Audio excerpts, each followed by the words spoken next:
Right, might as well continue investigating this area. I think this might be the old fish market. What's this? A metal payphone under a yellow plastic dome. You could use it to call someone, unless you're out of change. So must have worked hard to smash the plastic dome. Dead phone, smash receiver. Looks like someone hung up too hard. It's been real hard. Hey, what's this? Someone has left an unidentifiable article of clothing on this railing. It smells really bad. Take a closer look. It's streaked with dried seagull shit and tangled with pieces of seaweed. A dangling arm suggests that there might be a jacket beneath the crust of filth. It seems likely that it was left in the surf until someone laid it out on this fence to dry out. Unfortunately, that just seems to have stiffened it into a shapeless mass. Please tell me you're not taking that with you. It might be a clue. A clue? You think our suspect is a seagull who's been defecating on unsuspecting jackets? It could have been multiple seagulls. A poet could write 12 verses and still not begin to capture the profound vexation in that sigh. You should still take it.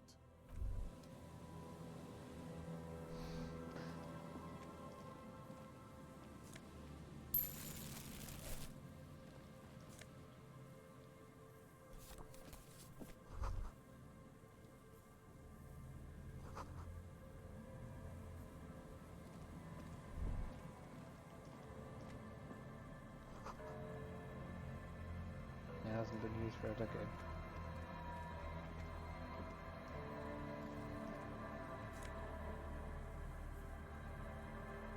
Filthy jacket. I guess I can't wear it.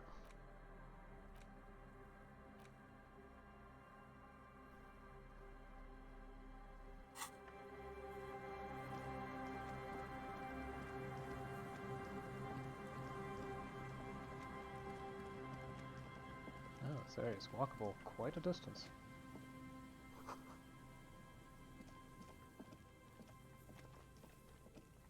Huh? People. And Mikhail noticed the windows, especially with how there are no windows on the south side. This was to deal with. You officers, come to investigate the historic subtext of West Martinaise? I'm Tran Heilostam. You must be Kim Kituragi, right? I was just telling my son about this building. Not a lot of people realize the historic significance here. Very rich in hypertext. Nice to meet you. Wait, what was that about the windows before? Oh yes, so Mikhail. They had to deal with monitor glare, especially in the summer. They still had vector monitors back then. That was 49 years ago. So they didn't have windows on the south wall. Hypertext? Yes, hypertext. Young Carp and the collection of cultural hyperlinks. No, I can't say that we've met before, but I've heard of Kim, of course. Mikhail, say hi to the officers. Mikhail's a little tired today. We spent all night trying to run Orbis on his radio computer. Have you heard of it? It's a programming language used in Grad. Quite tricky, but he wanted to play this Grad-made adventure program. We've been getting really into Worms lately. The man speaks in the artificial cadence of a professor, or someone who's been on too many radio shows. Do I speak like that? I don't think so. I hope not. But I assume you're not here for giant worms when there are so many real things to see. Just as I was telling Mikhail before, this is where the Coalition landed in '08. We could be standing on what is the most interesting landmark in Revachol West. This man is your half-brother. You feel it. But why? Well, get a load of this guy. He really enjoys his trivia. The Orbis programming language was named after its inventor, Victor Orbis, a cybernetician from Grad. They run Vox in the Occidental countries. Aha! But it's not just any empty old building. What not a lot of people know is this used to be the R&D department of Felt Electrical. And Felt, which now sells ink cartridges mostly, was once a top dog in the turn-of-the-century cybernetics boom. Hold on. What's R&D? Challenging failure. It looks old and weathered, with seagulls picking apart its stone and metal carcass. Bushy undergrowth has taken hold of the collapsed rooftop. Some kind of bird has set up a nest on a broken windowsill. I mean, it's research and development. I can even guess that from the text on here. Apologies, it's an acronym for research and development. They don't use it anymore. You're probably more familiar with RTD, Research and Technological Development. Mea culpa. You are not familiar with that one either. This man is a bookhead. That's not surprising.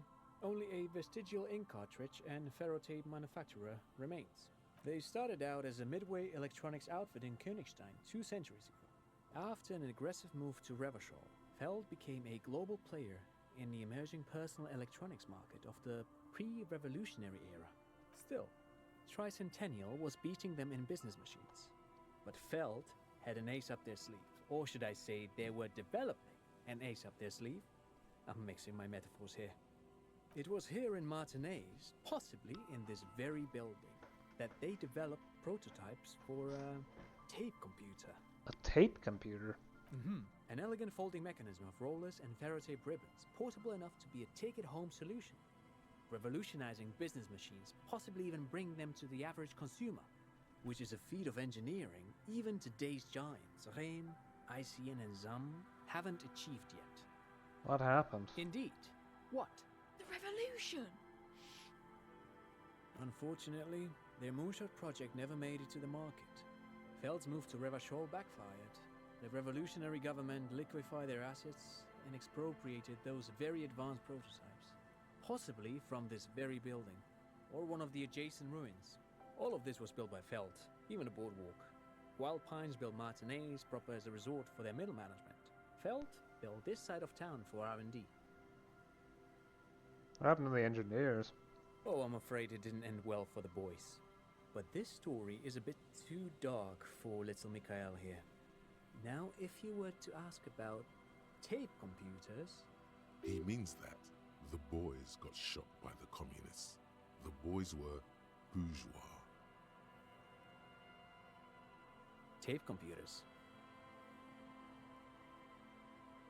They used them for military communications, but also to write and send out press releases, the most notorious example being Le Décret de Mars. What's the Mars Decree? I mean the radio transmission sent out to news agencies and world governments by the newly created commune of Revachol on the 7th of March in the year 02. A short-lived legislative foundation for a short-lived utopia. It's a beautiful piece of text, actually. A singer-songwriter I know, Charette, called it a love poem to Revachol on her political concept album, Bon Baiser dans ce Lind. You should read it.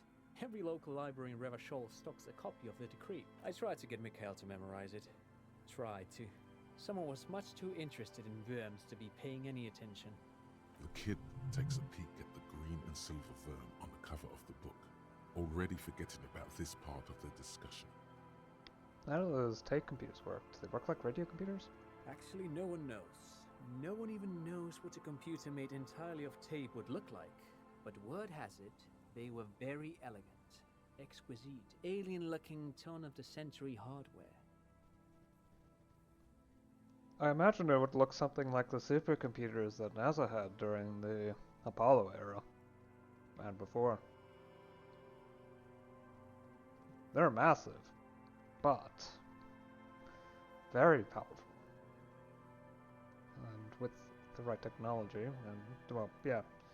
We still use magnetic tape today, actually, for long-term storage. It's way better than even solid-state stuff.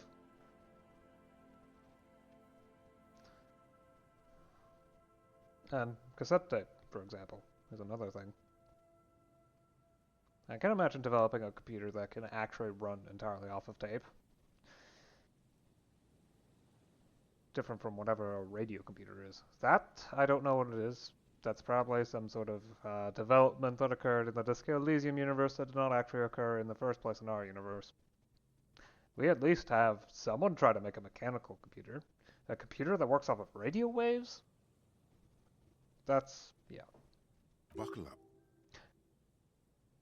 10 years ago, I did a little freelancing, I guess you could say, I was a special consultant for an exhibition at the Wompty Dumpty Dum Center in Vredefort, Oranje. It raised the same questions, and we had lengthy discussions with Paul Ockerman, who was head curator at the time. This was before the twins Keith and Guy Juice joined the team, trying to... Wait, did he just say Wumpty Dumpty Dum Center? He did it. He said Wumpty Dumpty Dum Center. Like it's the most natural thing in the world. What the hell is a Wumpty Dumpty Dum Center? And who the hell are Keith and Guy Juiced? The Wompty Dumpty Dum Center for Contemporary Art. The exhibition itself drew on Lagerman's notion of memory, and so there were some parallels. That's why the head curator, Paul Ockerman, chose to... There's no place called Wumpty Dumpty Dum Center of Arts. Actually, I think there is. No, it's too much. He's joking. In fact, I'm not. The Wompty Dumpty Dum Center is a place you can visit if you're ever in Vredefort and are ever in the market for an exhibition space / contemporary art research center.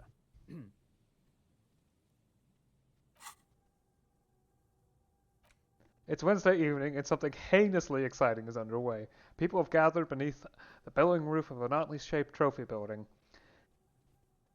sipping wine and exchanging opinions. 29-year-old wonder twins Guy and Keith Juice are the stars of the show with their bomber jackets and white sneakers, head curators of this art exhibition. It's a Wumpty Dumpty Dummiest of the year, and all the cool kids have RSVP'd. Where are you if you are not there? But perhaps I should return to the tape computers. As I was saying, the device itself was very elegant, fragile even. One could write directly on the tape using a special chemical solution. The machine would then analyze the handwriting, perform operations, and project output onto a white screen. It was a beautiful, delicate thing. Made of black film and folding tape structures. Very, very cool. Though I understand the socio-economic causes of the revolution, it pains me to imagine the revolutionaries setting fire to this precious device. But so they did. The felt playback experiment vanished into the fires of '07. The felt playback experiment? Yes, the official name of the prototype. Some sources report it as the felt playback experience, but those are incorrect. Who knows? Maybe it was an accident, or maybe they didn't want the technology to end up in the wrong hands.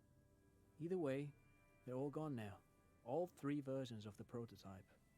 Nothing but debris and ashes remain inside that building. But of course, what else? No, thanks to you for having me and little Mikael here to pick your brain. A very interesting conversation indeed. Pick your brain? If anything, this was rather one-sided. He did the talking. Whatever. You see, a once bright mural towering above you. The signage has peeled off over the years, but you can still make out Feld Electrical R&D. A slogan used to intertwine with the loops a long time ago. Now, only a shadow of peeled letters remains. It says, tomorrow is just a whisper away. Looks like tomorrow never came. Mm-hmm. It is empty. Ah. Someone has been storing a lot of cash here. Another fed.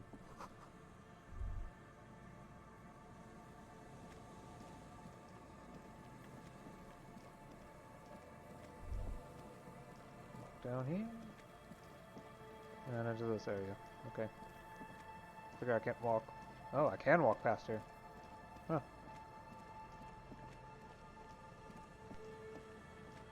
Aha.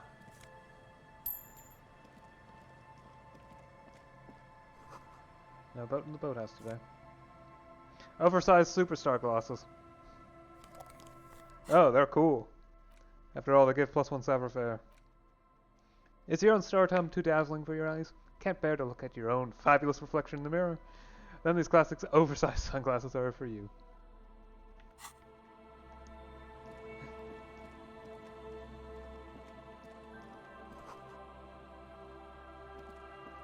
shoddy construction. No way here? Nope. Okay. Must be too far out.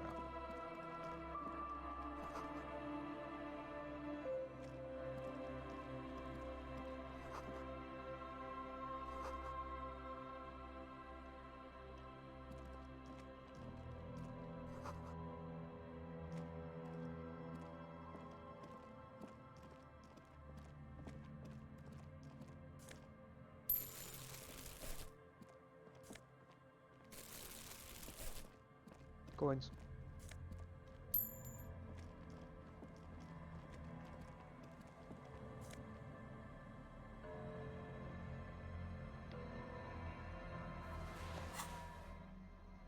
What's this? Eyes on the room. Small wire framing inside this futuristic-looking fan pipo hat gives it the aerodynamic shape of a swoop skiers. Huh. Eyes on the road.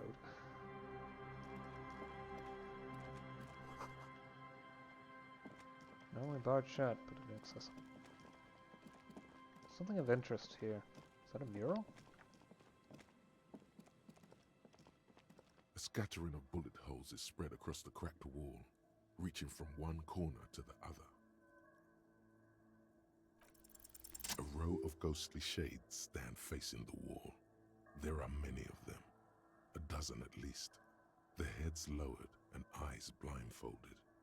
It's quiet. No sound, no movement. 10 meters away, other shades are lined up in an orderly manner, automatic rifles primed. A gust of wind blows by. The coats of the firing squad flap slowly in the breeze. A single person stands on the side.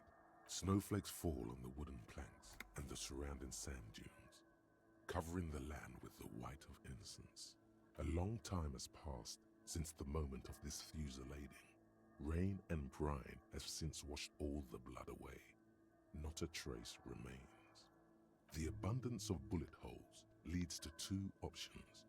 Either an inordinate amount of executions were performed here, or they did not use a conscience round, where only one soldier has the loaded rifle. Looks like this was a mass execution with everyone fully armed. A host of men, probably in everyday clothes, ragged from the conflict and covered in dust. They were not sitting, a common practice for executions in some nations, as demonstrated by the height level of the bullet holes. They stand, facing the wall. It's impossible to discern any details about their personality or background. Ordinary people, familiar, each and every one of them. Who are they? Comrades, the forsaken, the wretched, who tried to rise against the horrors of the world. And the world beat them back. Or at least the masters of the old world. And the one who controlled the horrors. 7 men in combat uniforms and dark coats, holding automatic rifles aimed at the people. Soldiers from some side, but from which one? The commandant, the one who gives the order. Machine gun fire crackling through the air, the lights of the muzzle flashes dancing on his face. I don't know. I don't know who died here, lined up beside that horrible wall. It could have been any of the parties involved in the revolution. Perhaps the ones executed here were the loyalist conservatives, killed by the communists at the start of the Civil War. Or it could have been the communists, put to death during the last stretch of the conflict by the coalition forces. Remember what Trent Heidelstein said about Veld? Another likely scenario. Or maybe... Yeah, it's very unlikely the coalition forces were the ones who died here. They were always the last ones against the wall. To be honest, if a coalition member was anyone in this situation, it was a commandant, the superior giving the orders. A cold sea wind blows away the figures.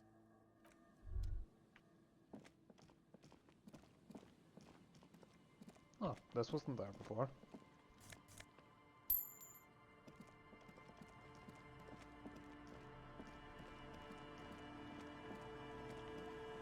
See here.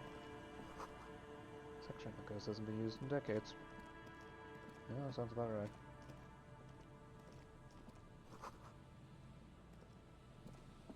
Tiny gauges, careful. Oh, are you? Here we go. Nice and easy. No way out, little guys. Not out of this jam. There's a cylinder on the ground in which the man is arranging some netting. It looks like some kind of trap. He notices you. Who's there? Oh, the police. Hello, officers. Is that the police? Why are the police here? Don't worry, Gary. I'll handle it. You must be Morel, the cryptozoologist. To what do I owe the pleasure? That's sarcasm. He takes no pleasure from your appearance. Of course. Thank you for passing along the message. That damn waterlock is broken, and we can't go all the way around the A81. Without the whole story. Oh, good. We should really be getting back. Gary could use a hot shower and a warm bed. Did he say we can go back now? Yes, Gary. We can go soon. If you see Lena, tell her I won't be long. Sir, your wife is waiting for you. I just have to do one more round. See if the phasmid has taken the bait. Then we go in.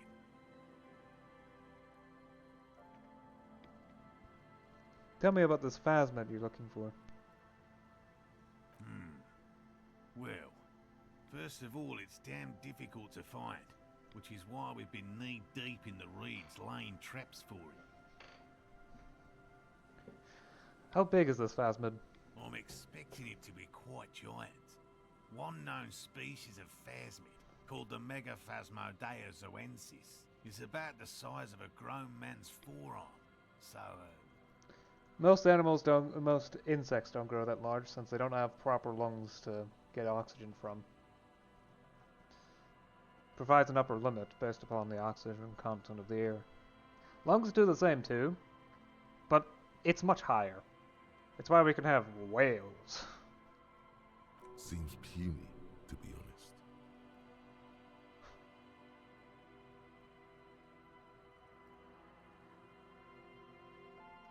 very little, I'm sorry to say. No one's ever captured a specimen, so all our information is based on first and third-hand accounts. Not yet.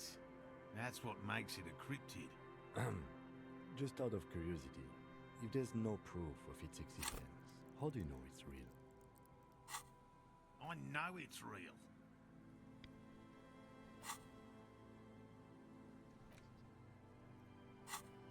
It's clear that his obsession with the phasmid is driven by something more than the pure pursuit of scientific advancement. By which I mean, I've heard enough first-hand accounts to believe quite firmly that the Insulindian phasmid is more than mere superstition. Yes, the most recent sighting was by a couple of teenagers along the coast here. That's what brought us to Martinaise specifically. It's the first credible sighting in several decades. Admittedly, it's an unusual location for this species, but with all the sewage runoff upstream, it probably doesn't matter much anymore. Maybe it has died out? I have to resist the thought. Such an extraordinary creature is doubtlessly highly resilient. After all, it's generally thought to be capable of parthenogenesis. Wait, let me take a guess on what that means. The name is... The word is somewhat familiar.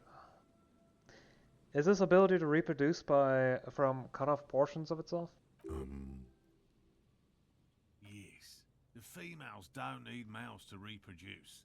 Makes it easier for a species to survive in adverse conditions. Oh, okay, that's what it is. It's basically it's basically asexual reproduction under abnormal circumstances. I've heard some species of lizards can do it, though it does produce clones. Practically. Which is normal for some species, others not so much. For lizards? Oh, that's not very normal. Yes, the Insulindian phasmid is a very clever insect. That's why it's so damn difficult to catch. But as a scientist, I'll try my best to remain dispassionate. And I'm eager to return to her, I assure you. But I can't leave before we finish with these traps. My wife understands that just as well as anyone. Come on, Morel. We've been soaking out here for days. It's time to go back. And leave the traps? Absolutely not. I won't let Lena down. Come on, she wants us back. I'm soaked up to my nuts over here. We'll both catch reed crabs if we don't dry out soon. Won't let Lena down? Sounds like the cryptozoologist's wife shares a special connection to the phasmid somehow. Of course it's important to her. She's seen it. A verified sighting, on record. One of only 4 this century, and it's hers. Really? Yes, that's how we first came to know one another, in fact. But that's her story to tell, not mine. Needless to say, you must ask her about the mysterious phasmid. Suffice to say, it's long been our dream to find proof of the Insulindian phasmid together. I can't abandon course now. No. The traps need to be monitored on a regular schedule. What would we do if the phasmid were to starve while we were sipping tea at the hostel? He's dead set on this. Yep. I could go for some trap setting. I'll get going. I can check the trap stuff later.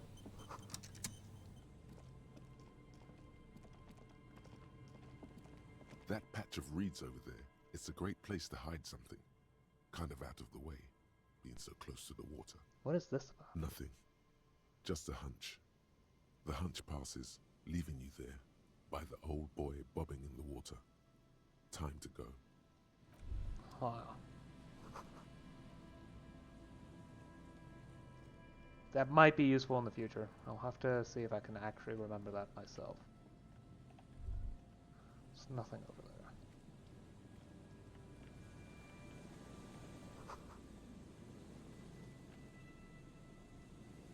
Hello, I'm Gary. How do you do, officer? Yellow man. I mean, officer. The lieutenant raises his eyebrows slightly and takes out his notebook. Yellow man. Interesting.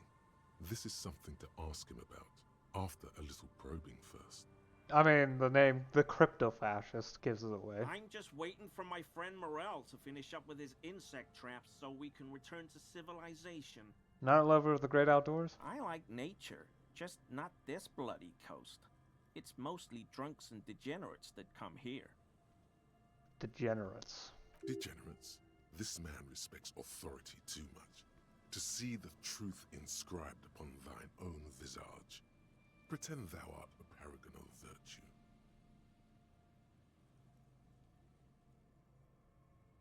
I've been tempted on occasion, but someone has to stay strong for Revacol. He pronounces Revacol with a hard K, unlike other people.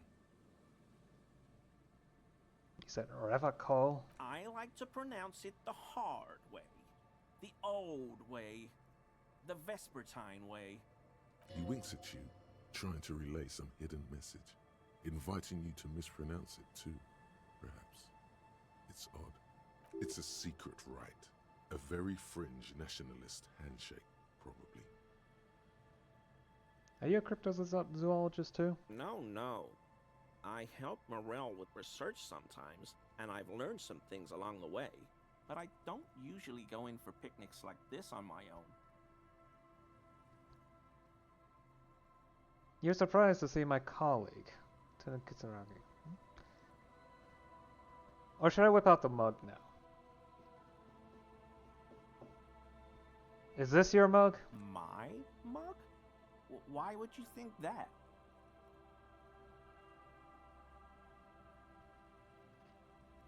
You said yellow man. That's not something many people go around saying. Really? I hear it all the time. All in jest, of course. No offense meant to anyone. Still seems suspicious. Did I mention the mug was found at the scene of a lynching? Okay, I admit it. I threw the mug away in the trash container behind the hostel. I know I shouldn't have, and I am very sorry, officer. You're not going to find me, are you? I am. For 20 real. Okay, I deserve that. And I won't do it again. You have my word. I don't know what got into me. Stuffing my garbage in another man's property, I've been having trouble at work lately. The Koikos are price dumping us out of competition. What did you do, Gary? Nothing. Nothing. Just answering some questions. Helping out the law.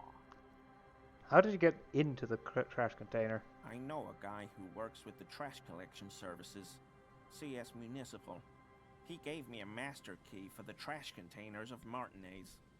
Why would you need to get into everyone's trash? So I can use the Whirling's trash compactor to store my own stuff. Garbage disposal is expensive as hell. The damn Hemians run it like a mob. I'm sorry, okay? I thought I could cut costs. I shouldn't have. I shouldn't have disgraced myself. Disgraced? No need for the histrionic, sir. It was, after all, just a trash container. He studies his reaction. Gary doesn't answer. Did you put the clothes of a murder victim into the trash container? Officer, please. Let me explain. It's not like that. Do. I was only cleaning up. I live right across the yard from where he was hanged, and I saw him stripped naked. All the clothes lying around in the yard, smelling. People are animals, you know? Yes, yes. What happened? Then I came out to clean up the rags because no one else would. I put them into the Whirling's trash, along with a broken mug, admittedly. Okay, I was coming to throw the mug away, and, well, I threw the mug there and the clothes too. Right. It was just civic duty. Exactly. That's exactly what it was. Civic duty. As he shifts uncomfortably, a series of clicks, like the clinking of glass beads against one another as they roll across a hardwood floor. You've heard this sound before, but where?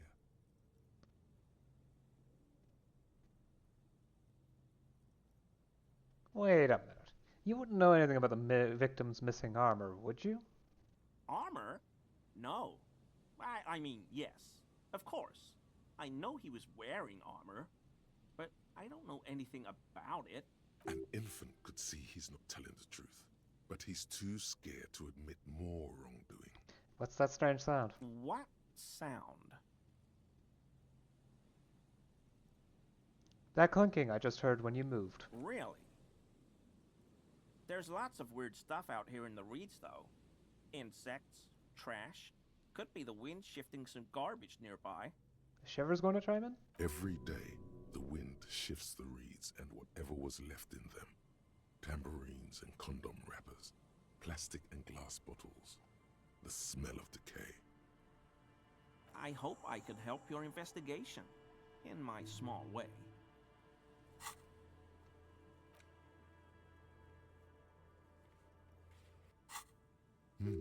Does this mean you were in his apartment, admiring his colonial mug collection? Perhaps it would be interesting to tell him.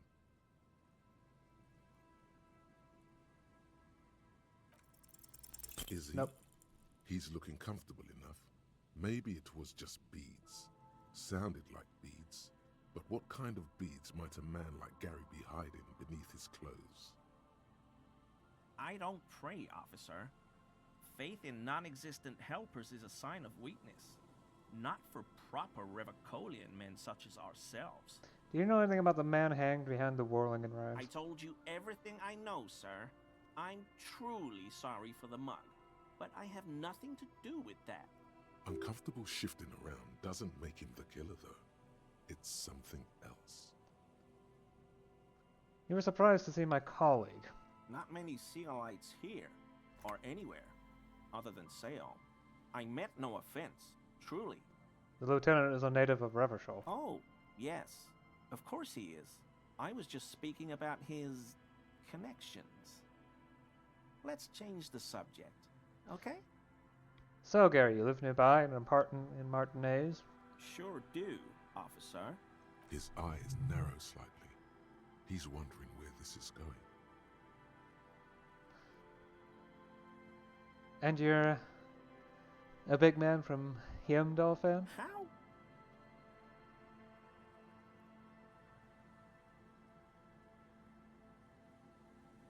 Mr. Clare unlocked my apartment?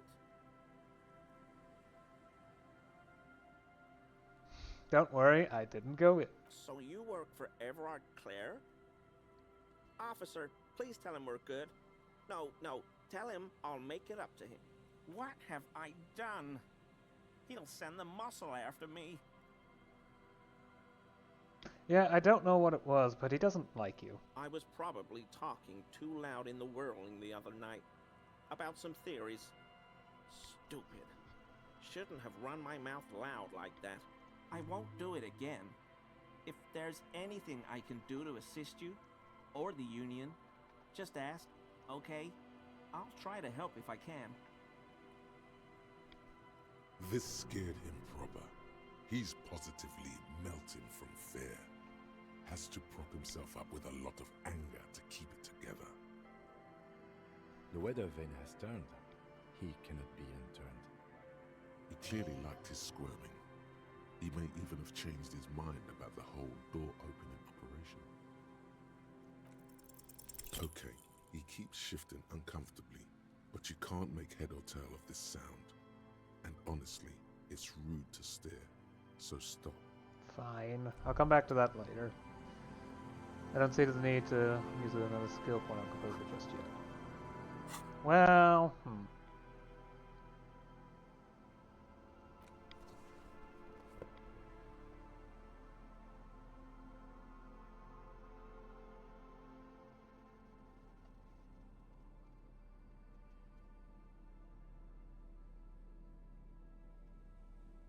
Yeah, I don't have anything else that boosts composure.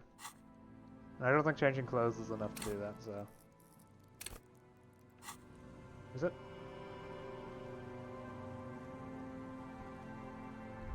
Always a pleasure. I mean, Yeah. officers.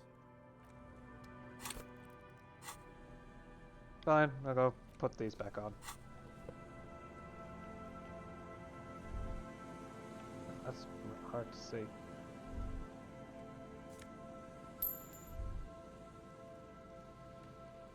Ah. Is this up here? No, can't reach.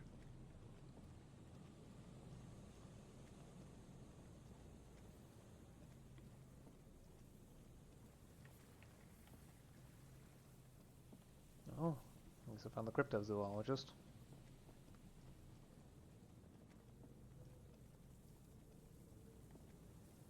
I see coins. Can't hide those from me.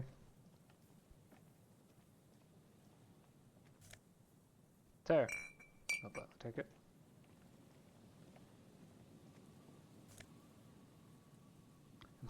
Mega Pinos prescription lenses. Fluster Encyclopedia. Hey, -1 perception. Whose idiotic idea were square and beige plastic What? Beige as a color does not look good on anyone, not to mention that seeing the world through these exceedingly thick lenses feels almost nauseating. Come on, square glasses are great! They're amazing! I'm wearing some right now!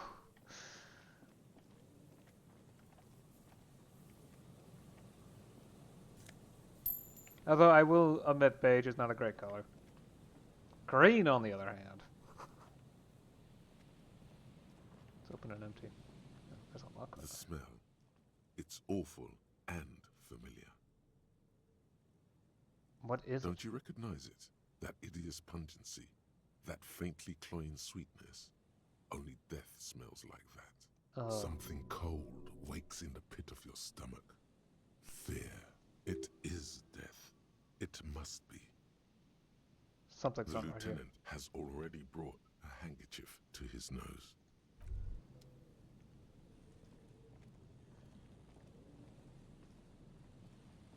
Yep. A man lies on the boardwalk, his limbs bent and neck turned at an unnatural angle. Right next to him is an empty bottle of spirits. In his cramped hand, a chewing gum wrapper. Half of his body has slipped between the cracked boardwalk, starting with the right leg. The fall has left him broken, contorted like a sad puppet. The smell is not as bad as a 2-week-old corpse, but it's definitely heading there. Hold on. Lividity is faintly pronounced. Whoever this is has been dead for 2 days. No longer. We need to investigate. Another dead body. This is your job. Steel yourself. Calm now. Carefully. Just another day. Just another dead body. Breathe. He's wearing mud-caked boots, beige trousers, and an old brown leather jacket with a bright blue lining. There are traces of kebab sauce on his chest. You find some sunflower seeds and a rain-soaked library card folded into 2. His jacket feels sodden and heavy under your hand. Good. We should take a look at that library card after this is done. The man has fallen through a crack in the boardwalk and hit his head against the metal bench. Coagulated blood covers his black hair. One of his feet is still dangling through the hole. A bad fall. It might have been dark outside. This place is a minefield in the dark. Yes. It's unlikely that the streetlights would still work. This place is basically abandoned. His expression is dull, like the sea behind him. Drops of water shining on his moustache. His eyes, empty and wide, look frightening in their frozen gaze. It's likely that he realized he was following for only a fraction of a second. And then, he was gone. Height, 170 to 175 centimeters. Curly hair, stout build. Age, approximately 50 to 60 years. There's some dried blood on the metal bench, right where the corpse's head rests. The floorboards are rotten and slippery wet around the hole. An empty bottle lies nearby. A chewing gum wrapper is clutched in his fist. A dried chunk of blood covers the hair at the back of his head. An open wound. It's sticky and cold to your touch. I don't see any other major wounds, do you? No, just as one in the back of his Seems head. like the head wound was fatal. It's exactly the shape of the bench. They screech under your feet ominously. It's hard to say whether the dead man's weight was the cause of the boardwalk to break. It definitely looks fragile. You see waves churning below. Something cracks beneath your feet. He could have easily disappeared into the sea through that hole, and you would have never found him. A .75-liter Tallulah vodka with its cap missing. There's hardly anything left inside. Tear all around us.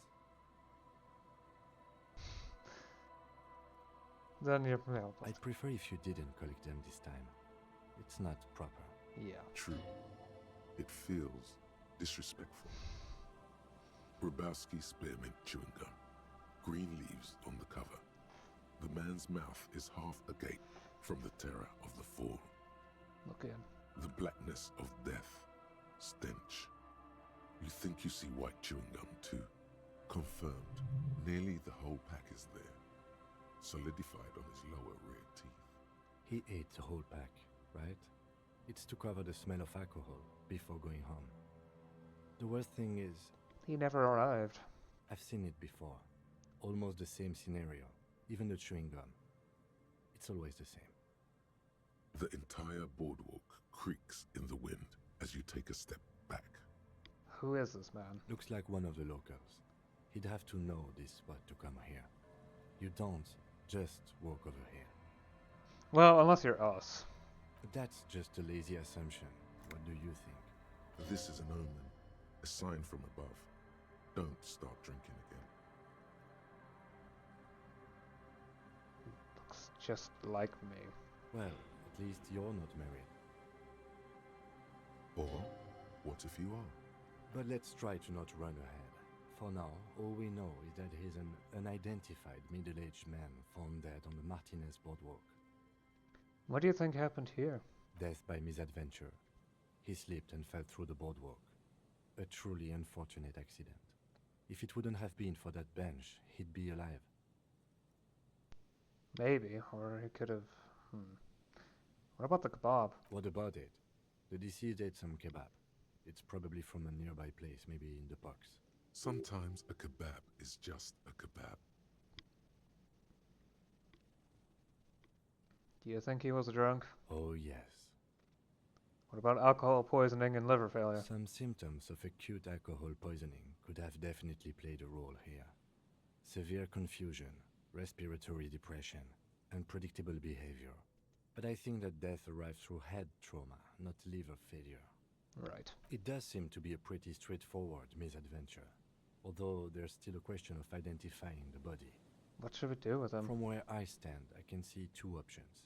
We either take the case and follow the leads to identify the body on our own, or we report back to the station and leave this for our colleagues to handle. Hold on, what about field autopsy? A field autopsy isn't necessary if the cause of death doesn't appear to be criminal, and this looks like a simple accident to me. I'd say we should just write down head trauma in the autopsy report and leave it at that. It would save us at least 2 hours of unnecessary work. Yeah, this really does look like an accident. Good call. The guys at processing can take care of the rest. We found him. We should finish this. Alright, we should first examine the library card you found. Then we can call the station from my kinema. Let them know we are taking the case. What's in here? There's some tear, an empty cigarette package, and a crumpled kebab wrapper in the trash bin. You see traces of mayonnaise and ketchup on it, as well as a tomato wedge. The wrapper reads, Shish Kebab Revachol. It's no older than a day or two. No mold yet. It's hard to concentrate in the smell. The sea air brings some relief. I don't remember there being a shish kebab store in Martinaise, so he was probably stuck on the other side. I've ordered for years.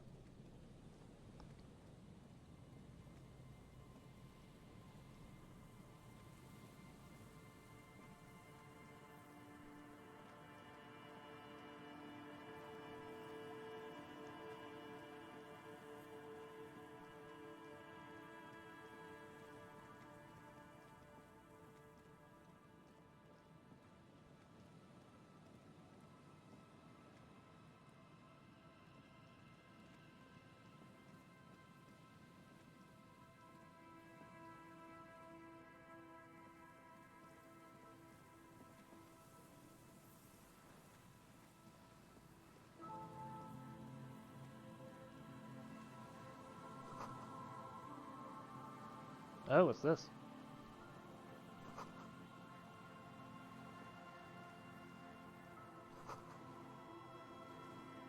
Hey, wait, there's something here. Someone left some money behind here. Got enough for 2 days' rent. Cool. An old door, worn by elements, guards the depot. The wind has blown a sand dune in front of it. The door hasn't been opened in a long while.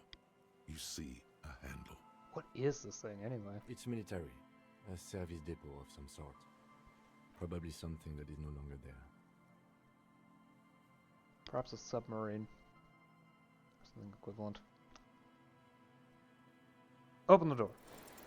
You rattle the handle a bit, then push on the door with all your weight. It does not budge. Not only is it locked, it's also jammed shut. We don't get in there. What do you mean? We get into, like, everywhere. Frankly, you're just going to have to accept the fact that you can't get in through every single door. No. We've gotten into every door thus far. That's what we do. We open doors. We're cops. That's our perk. Even Everard knew that's a part of our MO. But that's who I am, who we are. Yeah, I understand you. I like opening doors as much as the next guy. But this one is simply beyond repair, and we don't have the resources needed to open it. Relax, no one's hiding in there. If we can't open it, others can't either, and thus they can't get in. At least you can think about opening it, about doors in general. They are, after all, fundamental to your life. Perhaps something useful will come from this.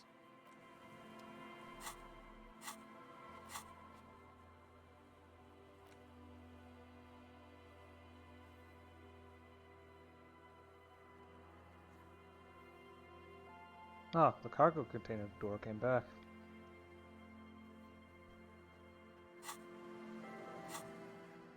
One more door.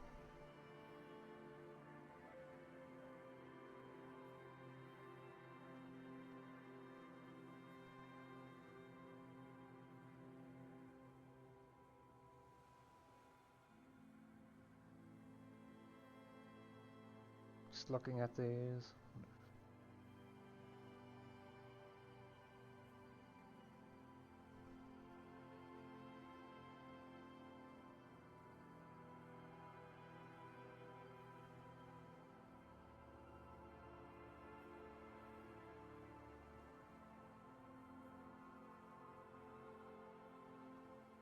God damn it, it cannot be. A disgrace. That door on the coast. You remember the one, right? The one that leads to the abandoned supply depot? Why, in the name of all that's holy, does it not open? Why? There has to be a way to get through that unopenable door. By gods, you're the police. All doors are supposed to open before you. What will the others of the precinct think if you can't open a goddamn door? There must be a way. I'll take that. Unlock slot. Internalize. Plus 1 half-life for the 45 minutes. Alright, what's down here? The rest of this way. Wait. I can walk down here. Aha! White polo shirt. Rhetoric.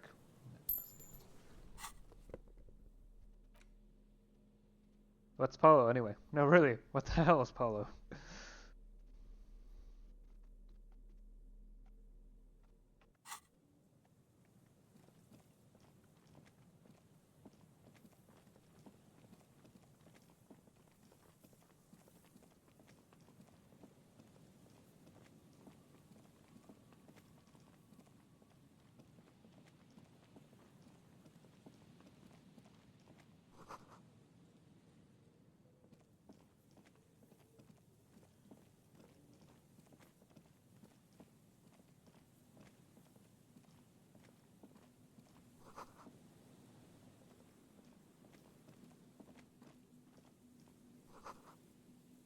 Long time ago.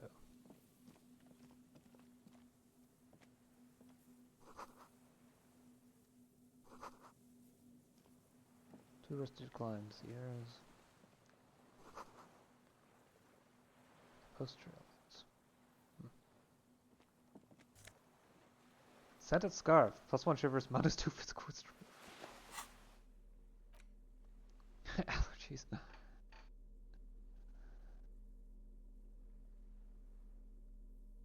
Where if you wanted to delude yourself that spring has arrived? A library card. The library card is folded into two and still slightly wet to the touch. The front side reads, Central Jamrock Public Library Card, issued to Billy Mejean, expires July 53. Billy is a unisex name. Could be the deceased, or his family member. Whoever owns this card is an avid reader. You find a list of books written in blue pencil. Radio thriller. Stand a little less between me and the sun. The last one in the list is The Glinton Curve by M. Theobald. A library stamp indicates that the book has been returned. Most of these titles seem to be in the sci-fi genre. Some thrillers too. If lost, please return the card to the library. Dial 005 02 55211 or visit us at Moreau Street, 78, Jamrock. Business hours, 900 to 1800. Good. We should give them a call from my kinema. See if we can learn anything about Billy Méjean. Alright. We have a name, we have a phone number. Excellent. You know, it seems important somehow.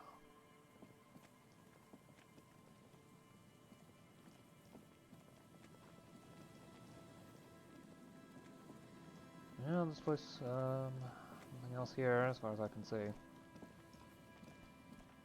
Really? I can't walk around?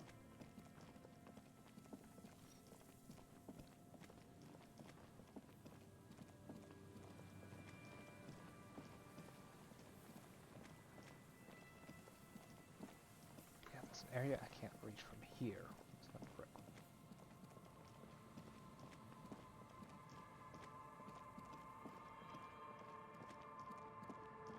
Might just end up being something that I have to come back to later.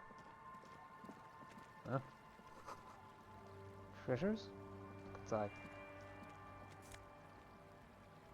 Oh!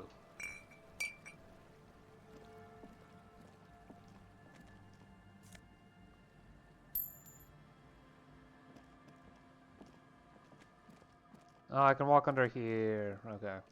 There we go.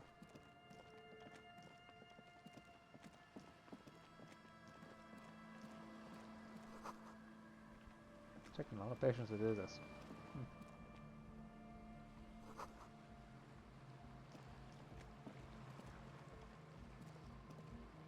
A shaggy-looking girl in her late teens or early 20s kneels on the ice with an electronic contraption in her hand. Hearing you approach, she looks up. Oh. Hello there. It's cold out here, but she's not wearing a hat. She must be freezing. Everyone knows drugs make you invulnerable to cold. You bet this one likes to party.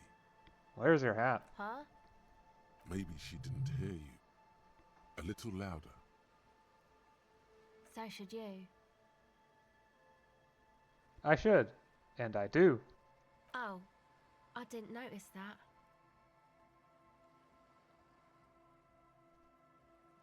Sorry, man. My mind was elsewhere. Shoot. A cell. Her hair is dyed blonde, with dark roots showing. There's a coarseness to her features, some masculinity below that timidness. And your surname? Why? Indeed. Okay. This is a portable recording device. It's for field recording. Low quality, but still. And the wires? Actually, just one wire. I picked on it till the braiding came loose. The wire leads to a contact microphone. It's a contact microphone. A contact mic records sounds from inside things, like this ice. Your mangled brain would like you to know there is a boxer called Contact Mike. Yeah? Any news on my wife's name? How about my mother? No. You're welcome. You're welcome.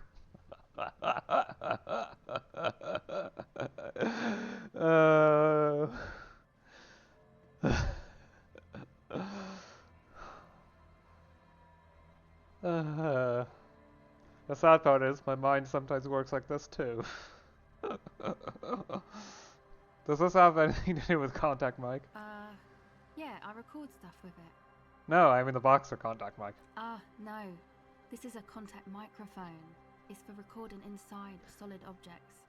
Contact mic just beats people up. That's not fair. And an understatement. He's a role model. An entire litany spews forth.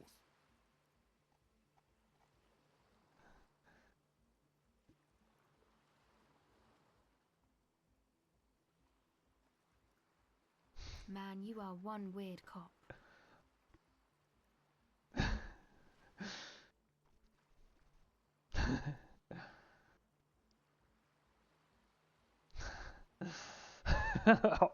Let's just keep leaning into it. What is it with you and this Mike guy? Okay, if it floats your boat, I'll be more like Contact Mike and less like me.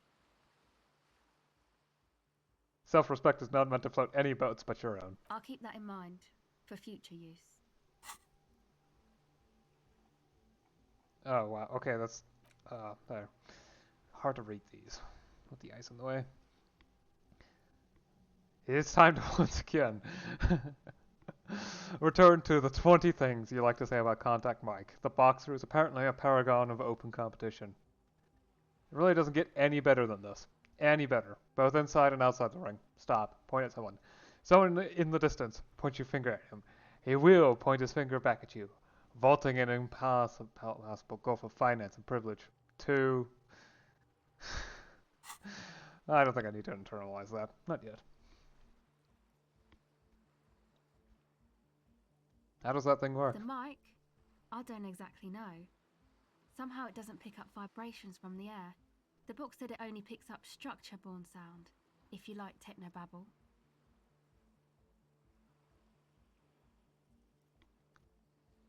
Same place I got the recorder from, the Palaceum.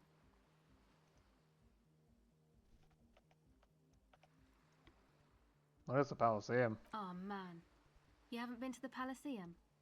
It's the coolest place in this whole drug-addled shithole.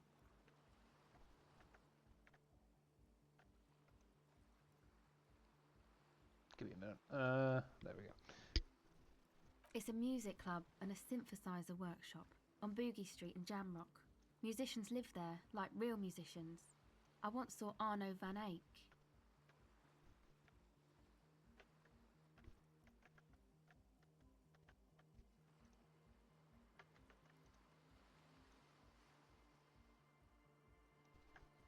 Thinking about it really cheers her up.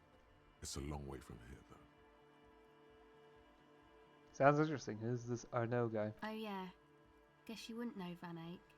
Or really be a Palaceum going kind of person. I don't know what that means. I don't know what that means either. It means I'm hip beyond my years. That's cool.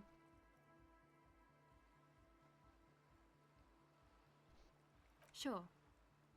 Same place I got the recorder from, the Palaceum. Oops. Oh man, it's a music. Thinking about it really cheers her up. Oh yeah. I don't know what that means either. That's cool. Sure. Okay. What are you doing out here? Recording, I guess. I think I'm recording cracks in the ice. But there's no way to tell. Not without headphones. I think I just recorded your footsteps too. Not sure how that will sound. What happened to the headphones? My boyfriend sold them. I don't know, man. Things. Just stuff you need for life. A lie. They were probably pawned off for something suspicious. The musicians in the Palaceum used them for making music. They looped the stuff, cutting the tapes together. They make music out of cracks in the ice and keys jangling. Crazy sounds like that. It's hard to explain.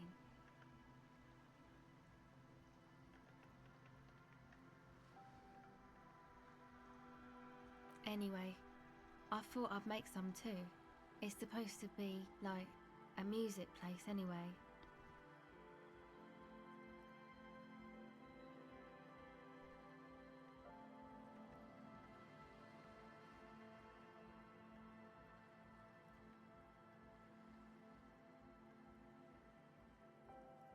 I don't really know what I'm doing.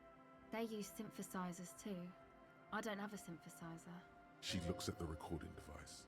The thing she thought would fill her hours with joy and escape. It's turning out to be an empty fantasy. She feels childish, very useless all of a sudden.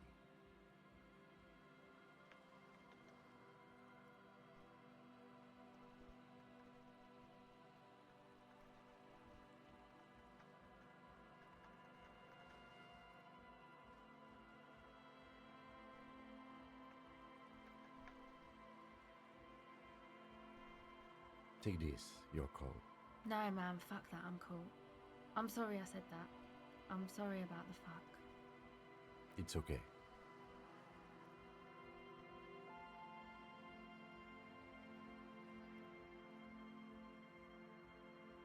That?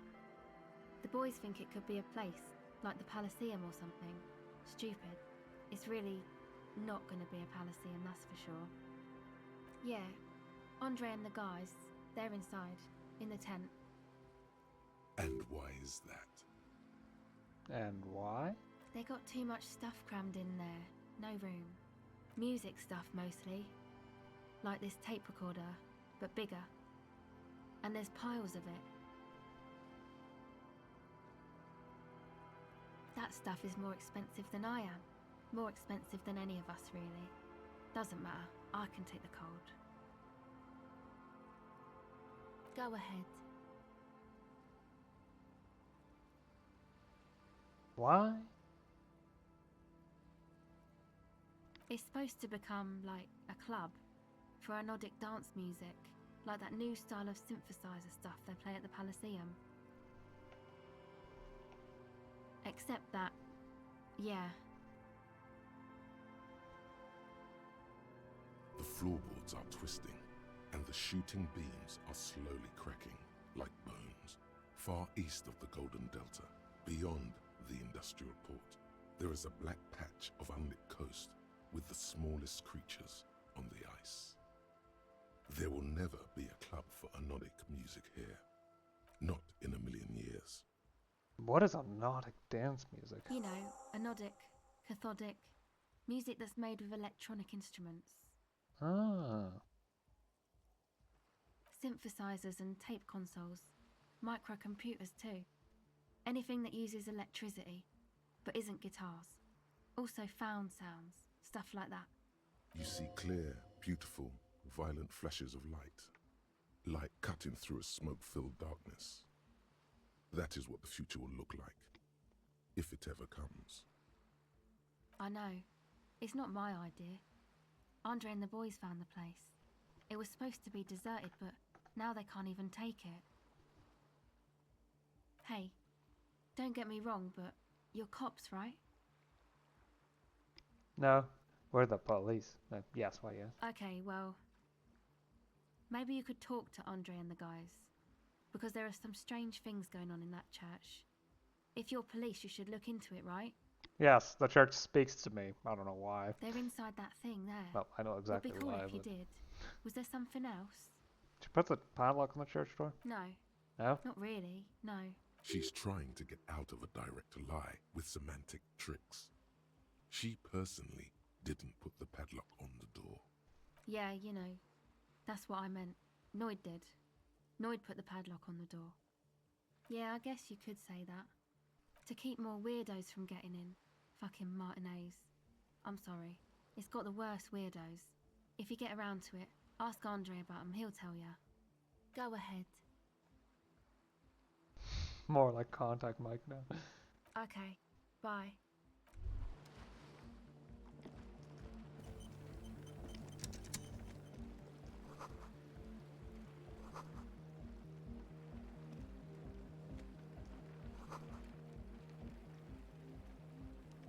Oh wow, those things have stuff in them. A pane of Eternite has been planted into the snow. 2 poles are holding it up. Barely holding it up. It could fall over any minute. A stronger gust of wind might be enough. It looks like a makeshift bridge. Could be convenient. The pane falls into the icy snow with a soft thunk. Convenient. Loot, loot, loot, loot, loot.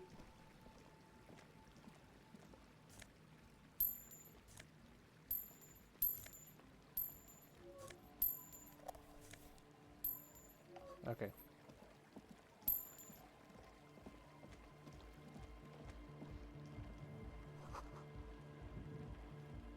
Someone's home away from home, just like yours. Well, I think this is a good point to say. Episode ends. I'll leave you to the understated thumps of modern music.